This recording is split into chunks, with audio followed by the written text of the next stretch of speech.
Vanessa Bryant, la viuda de Kobe Bryant, estaba embarazada cuando su vida cambió para siempre. Al casarse con Kobe a los 18 años, se convirtió en el centro de una guerra familiar que desgarró a padres, compañeros y millones de dólares, recibiendo señalamientos de todos lados. Uno de los momentos más recordados fue el incidente con Karl Malone y la tensión en el vestidor. El 23 de noviembre de 2003, durante un juego entre Los Angeles Lakers y Milwaukee Bucks, Malone, futuro Salón de la Fama de 40 años, vestido de vaquero y lesionado, se acercó a Vanessa y le hizo comentarios inapropiados sobre chicas mexicanas, según el agente de Kobe, Rob Pelinka. Vanessa se lo contó a Kobe, quien confrontó directamente a Malone y luego habló sobre el asunto ante las cámaras, explicando que no fue él quien lo sacó a la luz primero, pero que al ver cómo surgían medias verdades en la prensa ya no podía mantenerse callado. Cuando se le preguntó si Malone había hecho un intento hacia su esposa, Kobe eligió sus palabras cuidadosamente, reconociendo lo sucedido y asegurando que quería seguir adelante, dejando todo agua bajo el puente.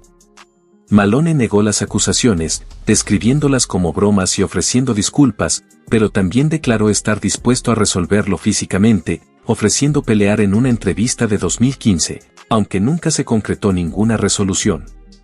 Este incidente no solo afectó lo personal, fracturó la química del equipo, ya tensionado por la rivalidad Shaq-Kobe, y los supuestos comentarios de Malone sobre Vanessa aumentaron la desconfianza en un vestidor que perseguía un campeonato, mientras los medios lo bautizaban como Vanessa Gate, con parodias y críticas que la etiquetaban de dramática, aunque muchos defendieron su derecho de denunciar los comentarios racistas sobre su herencia latina.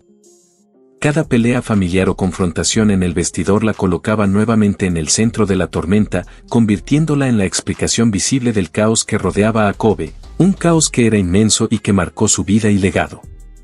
La rivalidad entre Kobe y Shaq por sí sola destruyó lo que los analistas llamaban el dúo más dominante en la historia de la NBA. Todo comenzó en 1996, cuando un adolescente Kobe se unió a un equipo construido alrededor de Shaq, y desde el principio chocaron por roles, personalidades y atención. Incluso hubo altercados físicos, como cuando Shaq abofeteó a Kobe en un partido informal durante el paro de 1998. Las culpas tras cada eliminación en playoffs aumentaron la tensión, y para 2003 Kobe ya llamaba públicamente a Shaq gordo y fuera de forma, acusándolo de responsabilizar a otros por las derrotas. Durante la investigación del caso Colorado ese mismo año, Kobe declaró a la policía que Shaq había pagado a mujeres para que guardaran silencio sobre sus infidelidades, comentario que se filtró y enfureció a Shaq. Tras la derrota en las finales de 2004 contra Detroit, Shaq exigió un cambio de equipo, culpando a la organización de favorecer a Kobe, y la enemistad se volvió pública completamente, incluyendo el freestyle de Shaq en 2008 que se burlaba de Kobe, al que Kobe respondió ganando 2 campeonatos más y celebrando con un triunfo más que Shaq en el desfile. A lo largo de todo esto, Kobe sabía que muchos señalaban su vida personal y, por extensión, a Vanessa, como responsables de las fracturas. Cuando se le preguntó sobre su rol en su aislamiento del resto de jugadores, admitió frente a cámaras: "Sí, no puedo sentarme aquí y decir que no tuve nada de culpa en lo que pasó. Podría haber hecho algunas cosas diferente, con lo de Shaq, con lo del campo y todo eso". Esa confesión se sumaba al cuadro completo: el compañero que supuestamente acosó a Vanessa en la cancha, la sociedad de superestrellas que colapsó, y un vestidor que no podía mantenerse unido. Pero las raíces de este caos van más allá de cualquier rivalidad en la NBA y regresan a una boda en 2001 que los propios padres de Kobe se negaron a asistir, el matrimonio que lo inició todo. En noviembre de 1999, un Kobe de 21 años apareció en el set del video Get Up de Tazaras, y allí estaba Vanessa Lane como bailarina de fondo. Ella tenía 17 años, nació en Huntington Beach, California, de madre mexicana y un padrastro irlandés-italiano. Su padre biológico había abandonado la familia temprano, mientras su madre, Sofía, trabajaba en varios empleos como asistente de envío, y la familia se mudaba entre casas de familiares en Garden Grove y Huntington Beach. Vanessa asistió a la Marina High School y encontró trabajo participando en apariciones en conciertos de hip hop y videos, donde conoció a Kobe y comenzó a salir con él de inmediato. 6 meses después, él le propuso matrimonio, y el 18 de abril de 2001 se casaron en una ceremonia católica privada en Dana Point, California, con apenas unas 12 personas presentes. Vanessa tenía 18 años, Kobe 22, y sus padres brillaron por su ausencia. Joe Bryant y Tamala Bryant no asistieron al enlace de su único hijo. En aquel momento, los reportes indicaban que los Bryants consideraban a Vanessa demasiado joven, inmadura y de un trasfondo cultural diferente. Múltiples fuentes, incluidos amigos de la familia citados en medios como People y The Sun, afirmaban que no querían a Vanessa con Kobe simplemente porque no era afroamericana. Vanessa se identificaba fuertemente con sus raíces latinas, hablaba español con fluidez y abrazaba la cultura mexicana, mientras que los padres de Kobe, según quienes los rodeaban, buscaban a alguien más cercano a su entorno. La ausencia de sus padres aquel día desató un distanciamiento de 2 años. Kobe y sus padres dejaron de hablar, y la reconciliación solo comenzó tras el nacimiento de su primera hija, Natalia, en enero de 2003. Aunque el daño ya estaba hecho y la relación con sus padres nunca se recuperó completamente. Mientras tanto, el resentimiento hacia Vanessa solo crecía. Kobe más tarde comentó que sus padres simplemente no conocían a Vanessa cuando él se casó tan joven, y enmarcó la disputa como una diferencia generacional, un hijo eligiendo independencia sobre la aprobación parental. Pero detrás de escena, la tensión era más compleja, incluyendo el soporte financiero que Kobe brindaba a su familia. A lo largo de sus 20 años de carrera, dio millones en vivienda, estilo de vida, ayuda y dinero directo a Joe, Pamela y sus hermanas Aria y Saya. Reconocía con orgullo la independencia de su hermana, pero también admitió cortar la dependencia financiera sin límites porque quería que su familia construyera su propio valor. Y aún circulaban rumores, nunca confirmados judicialmente pero repetidos en círculos familiares, de que Kobe canalizaba más recursos hacia la familia de Vanessa que a la suya, un desequilibrio, real o percibido, que subyacía a todo lo que vendría después. Incluso el exjugador de la NBA Sebastian Telfair habló sobre la situación en una entrevista, admitiendo que le impactó personalmente. Seré abierto porque esta situación me tocó de cerca. Telfair explicó que sus propios padres rechazaron a su exesposa desde el primer día, y que ir en contra de sus deseos dañó sus relaciones familiares. Mis padres y mi familia no aceptaron a mi exesposa, desde el primer día, dijo. Al mirar la situación de Kobe, vio un patrón similar, un joven jugador eligiendo a su esposa sobre sus padres y pagando un precio que el dinero no podía arreglar. Cuando leí sobre la situación de Kobe, pensé, hombre, eso es muy duro, que lo pusieran en esa situación, agregó.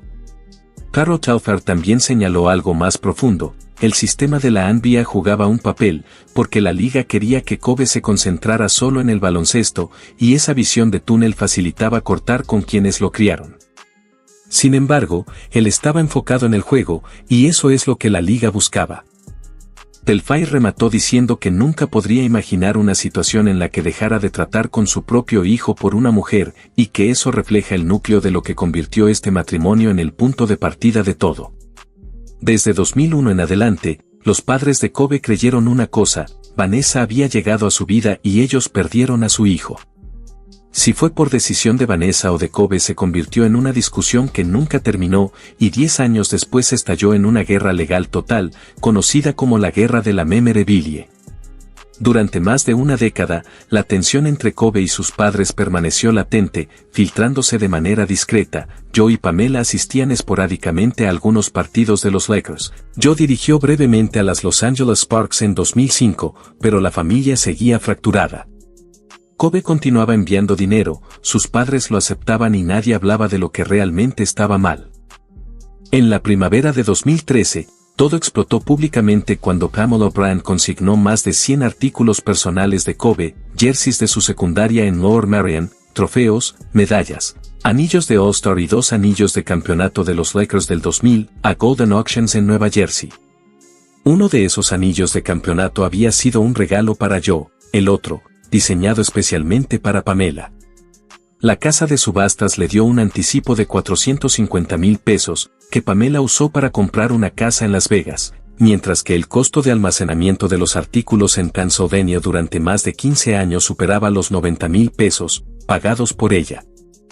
Cuando Golden anunció la subasta de la colección Bryant el 30 de abril de 2013, Kobe actuó rápido, emitió un cese y desistimiento y presentó una demanda en el Tribunal Federal de California el 7 de mayo, alegando que los artículos eran su propiedad, almacenados por su madre sin autorización para venderlos, y que estaban destinados a sus hijos, Natalia, Bianca y Capri. Pero Joe y Pamela no cedieron y respondieron con declaraciones judiciales en el Tribunal Federal de Nueva Jersey el 13 de mayo de 2013, atacando directamente la credibilidad de Kobe y Vanessa. Pamela afirmó que las declaraciones juradas de su hijo y su nuera contenían muchas falsedades, señalando específicamente que nunca había sostenido la llamada telefónica del 2 de mayo que Kobe describió en su demanda, en la que él decía que su madre había acordado que los artículos seguían siendo su propiedad. Pamela respondió de manera tajante: esa conversación nunca ocurrió y nunca hice esa afirmación, insistiendo en que la memorabilia había sido regalada por Kobe reiteradamente con frases como «mamá, esto es para ti», y que nunca exigió su devolución ni los acusó de apropiación indebida. Además, destacó que los artículos habían permanecido sin tocarse en su hogar durante años, y Joe Bryant la respaldó con su propia declaración, recordando una visita en 2005 cuando los Lakers jugaron en Filadelfia, evidenciando que la disputa era más que legal, era un conflicto familiar profundo que había estado fermentando durante años. Joe y Pamela mostraron toda la colección a Kobe y Vanessa en la planta alta de su casa, y según Joe, la pareja no mostró interés alguno y rechazó sugerencias de exhibir los artículos en su residencia en California. Joe también aseguró que registros de 1996 confirmaban que los artículos viajaron con las pertenencias de la familia a Pennsylvania como regalos, no préstamos, y que la madre de Pamela, Mildred Cox, presentó una declaración apoyando todo lo dicho por ellos. Según la versión de los padres, Kobe les dio estos objetos, nunca los reclamó, y él y Vanessa vieron la colección en 2005 sin mostrar preocupación. Años después, cuando Pamela intentó usar esos regalos para comprar una casa, Kobe y Vanessa alegaron que se trataba de propiedad robada y mintieron al respecto en la corte. Mientras tanto, la hermana de Kobe, Sharia Washington, se puso del lado de su hermano, presentando una declaración en la que decía haber escuchado a Pamela discutir ganancias con los objetos de Kobe, y que ella misma devolvió otra memorabilia por temor a que fuera vendida. La familia quedó dividida públicamente en documentos judiciales federales, y la pregunta central que nadie podía responder claramente era simple: ¿eran estos objetos regalos o préstamos? Los padres aseguraban que eran regalos, respaldados por años de posesión, 90,000 pesos en costos de almacenamiento y sin reclamaciones. Kobe y Vanessa sostenían que eran recuerdos personales destinados a futuras generaciones. La declaración jurada de Vanessa con múltiples falsedades, según Pamela, se convirtió en la acusación más directa que Joe y Pamela hicieron contra ella en registros públicos. El acuerdo llegó el 10 de junio de 2013, solo 6 artículos, incluidos 2 uniformes de secundaria y anillos de campeonato, fueron subastados, retirándose aproximadamente el 90% de la colección, y Joe y Pamela emitieron una disculpa pública conjunta: lamentamos nuestras acciones y declaraciones relacionadas con la subasta de la memorabilia de Kobe Bryant. Pedimos perdón por cualquier malentendido y dolor causado a nuestro hijo, y agradecemos el apoyo financiero que nos ha brindado a lo largo de los años. La pelea legal terminó, pero la relación quedó destruida. En 2016 Kobe confirmó que no hablaba con sus padres desde hacía casi 3 años, y al describir la situación públicamente, la amargura seguía presente. Nuestra relación está, dijo a ESPN, recordando cómo incluso su admiración por su padre estaba teñida de dolor. Al ser cuestionado sobre Joe Bryant frente a cámaras, su respuesta fue breve y callada: desafortunadamente, no hablamos mucho. Tal vez en el futuro la relación mejore, pero por ahora no hay mucho que hablar. Ese fue el costo de la guerra de la memorabilia: un hijo y sus padres rotos por anillos, jerseys y la verdad sobre quien decía la realidad. Y todo esto ocurrió una década después de los eventos que casi destruyen la carrera y el matrimonio de Kobe, con el telón de fondo del evento más dañino de su vida, la acusación de agresión sexual de 2003 en Colorado. El 30 de junio de ese año, Kobe viajó al Lodge y Spa del Cordillera Resort en Eagle, Colorado, para prepararse para una cirugía de rodilla, cuando una empleada del hotel de 19 años alegó que lo que comenzó como coqueteo consensuado escaló a violación en su habitación. Ella afirmó que Kobe bloqueó su salida, la tocó de manera inapropiada, la dobló sobre una silla y la agredió a pesar de sus protestas, causando desgarros vaginales y moretones en el cuello. Inicialmente, Kobe negó cualquier contacto sexual ante los detectives, pero cambió su versión al enterarse de la evidencia de ADN, semen y sangre de la mujer en su camisa, admitiendo la relación sexual pero asegurando que fue consensuada.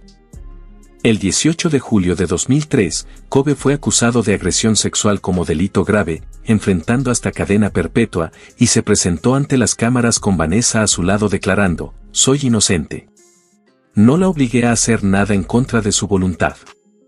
Rompiéndose frente al mundo, habló del daño causado a su familia. «Me siento furioso conmigo mismo», confesó, y dijo sentir vergüenza no por la agresión, sino por su adulterio. «Me reprocho por haber cometido un error de infidelidad». Luego se dirigió a Vanessa ante las cámaras: «Amo a mi esposa con todo mi corazón. Ella es mi columna vertebral». Vanessa permaneció sentada, en silencio y sin irse, luciendo un anillo de diamantes de $4 millones que Kobe había encargado, confirmado luego que había sido pedido antes del escándalo, aunque la percepción pública lo interpretó como un gesto de disculpa, convirtiéndose en otra controversia. Críticos lo llamaron dinero para silenciar y prueba de que la lealtad de Vanessa podía comprarse, mientras sus defensores afirmaban que ella creía en él y se mantenía a su lado. El equipo de defensa atacó agresivamente la credibilidad de la acusadora, revelando su historial de salud mental y actividad sexual, lo que provocó que su nombre se filtrara varias veces pese a las leyes de protección de víctimas en Colorado. Los fiscales retiraron los cargos el 1 de septiembre de 2004, y la mujer se negó a testificar debido al impacto emocional y las amenazas de muerte recibidas. Una demanda civil se resolvió de manera confidencial en 2005, y Kobe emitió una declaración que ha sido debatida desde entonces, reconociendo que, aunque él creía que el encuentro fue consensuado, la mujer no lo veía de la misma manera. Años después, reflexionó sobre la experiencia, describiendo cómo las acusaciones cambiaron su vida. «Eso desafía quién eres como persona, te obliga a confrontarte, no solo como jugador, sino como hombre y miembro de la familia, individualmente y como familia, y para la organización, los Lakers y mis compañeros, fue extremadamente difícil». Contó que el baloncesto se convirtió en su único refugio durante el periodo más oscuro de su vida. «He jugado desde que tenía 2 años, siempre ha sido mi escape, mi lugar de refugio». A lo largo de todo, Vanessa permaneció a su lado, y su decisión se volvió el aspecto más polarizador de su figura. En algunos círculos fue aplaudida por su lealtad, defendiendo a su esposo en el peor momento de su vida, mientras en otros se la acusó de ser cómplice de un encubrimiento, una mujer que intercambió silencio por riqueza y estatus. La era Me Too trajo de nuevo a la conversación pública el caso de Colorado tras la muerte de Kobe en 2020, complicando memoriales y tributos. La misma mujer que estuvo junto a él en esa conferencia de prensa ahora controlaba la narrativa de su legado. Vanessa nunca vaciló públicamente sobre el caso, reconoció la infidelidad de Kobe, pero defendió su inocencia. Y cualquiera que sea la verdad de lo sucedido en aquella habitación de hotel en Colorado, su decisión de quedarse definió el rumbo de todo lo que vino después: la familia, la fortuna y los conflictos. El 26 de enero de 2020, Kobe Bryant y su hija Gianna murieron en un accidente de helicóptero, dejando a Vanessa como heredera de un patrimonio de hasta $600 millones.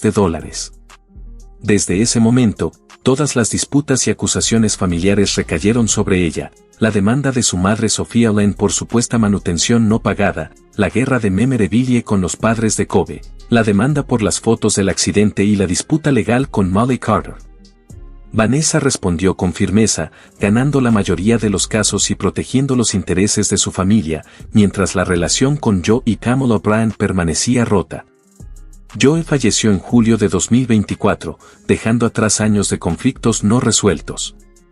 La fortaleza y lealtad de Vanessa se volvieron el centro de atención, polarizando opiniones. Para algunos, era una esposa fiel, para otros, cómplice de controversias. Su decisión de quedarse junto a Kobe definió todo lo que vino después: la familia, la fortuna y las disputas públicas. En 2026, Vanessa Bryant sigue al frente de la Mamba y Mamba Cheetah Sports Foundation y Granary Studios, criando a 4 hijas y con un patrimonio de $600-800 millones. Tras sobrevivir demandas, escándalos y tragedias, su lealtad y fuerza permanecen inquebrantables, pero la pregunta persiste: ¿quién es realmente Vanessa y qué costo tuvo para los que rodeaban a Kobe?